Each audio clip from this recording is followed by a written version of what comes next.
So, as we get closer to the general election, we are getting more indications from the mainstream parties, including the Tories and the Labour Party, about what they want to do for the country.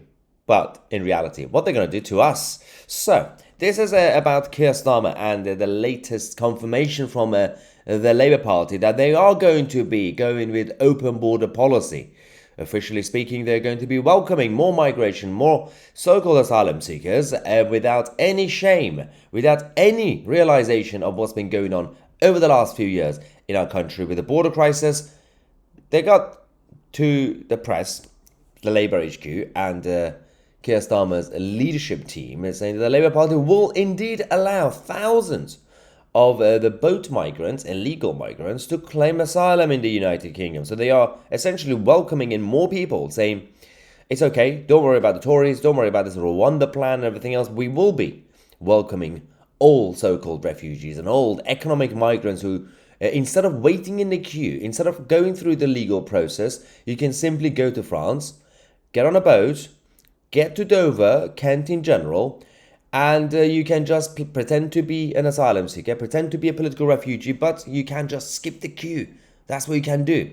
So Starmer basically have come out, the Labour Party, clarifying that those people, presently about 90,000 and expected to rise to more than 115,000 by the end of this year, will be entitled to claim asylum if the Labour Party wins the election. It would effectively increase the asylum backlog sevenfold overnight based on the current figures. Now, if the numbers go up, then obviously everything will change rapidly. Now, having said that, the Labour Party sources have also said that the only way to get a grip of the broken asylum system is to look at those claims when it comes to the backlog. And of course, to remove those with no right to be here, what the irony, and let those with genuine claims who have fled persecution get on, rebuild their lives, and start contributing to our economy and society, because everything goes back to GDP. It's all about a short-term boost to the GDP. Now, on paper, they are saying, yes, we want to make sure that those who don't deserve to be here are not here.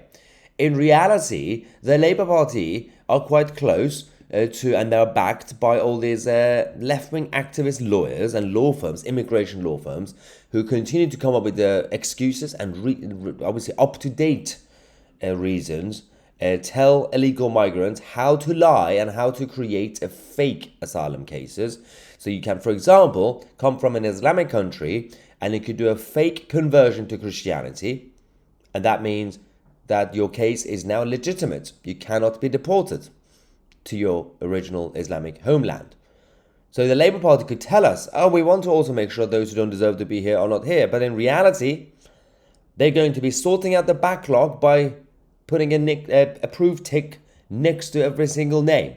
Now, the current Tory government have already been doing that anyway, which has already been extremely destructive to the security of the country, but of course the culture and the economy in general, because short-term GDP boost does not mean a medium or long-term economic sustainability, because if there is no coercion in terms of society, in terms of the culture, if there is no common value, then the economy will be hit long-term anyway, because you are creating isolated areas, people are not integrating, and the whole of the culture and the identity of this country is getting undermined. And that way, long-term, even the economy will be hit. The whole thing makes no sense. But of course, these people don't care about common sense. They simply care about open borders.